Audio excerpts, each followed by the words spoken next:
হে ঈমানদারগণ, কুতিবা আলাইকুমুস সিয়াম, তোমাদের উপর রোজাকে ফরজ করা হয়েছে। সুবহানাল্লাহ, আরো আস্তে বলেন সুবহানাল্লাহ।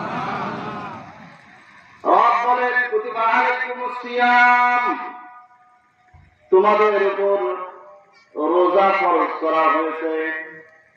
এখন মনে মনে একটু আশা জাগে, রব আমাদের উপরে শুধু কি ফরজ করেছে নাকি আমাদের পূর্বে অন্য জাতির উপরে রোজা ছিল? আল্লাহ পাক রব্বুল আলামিন এটাও সুস্পষ্ট বলে দিলেন, বান্দা আমি শুধু তোমাদের উপর রোজাকে ফরজ করি নাই, উম্মতে মুহাম্মাদের উপর রোজাকে ফরজ করি নাই। তাহলে পরশটা কি? আল্লাহ পাক রব্বুল আলামিন বলেন কামা কুতিবা আলাল্লাযীনা মিন ক্বাবলিকুম। সুবহানাল্লাহ। আল্লাহ বলেন কামা কুতিবা আলাল্লাযীনা মিন ক্বাবলিকুম,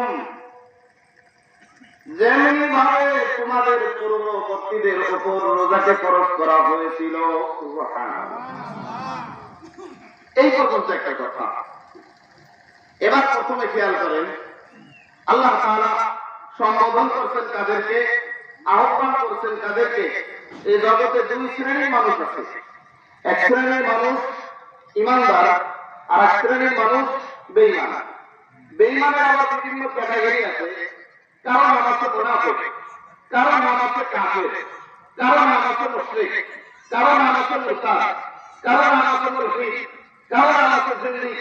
বিভিন্ন প্রকারের নাম আছে, কিন্তু মূলে এ জগতের আদম সন্তান দুই ভাগে বিভক্ত।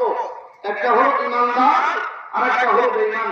তো আল্লাহ পাক রব্বুল আলামিন 183 নম্বর আয়াতের মধ্যে সর্বপ্রথম ডাক দিয়েছেন কাদেরকে? বেঈমানদেরকে নাকি ঈমানদারদেরকে? জোরে বলতে হবে, কাদেরকে বলেন? ঈমানদার। তো আল্লাহ পাক রব্বুল আলামিন ঈমানদারদেরকে বলছেন হে ঈমানদারগণ, তার মানে বোঝা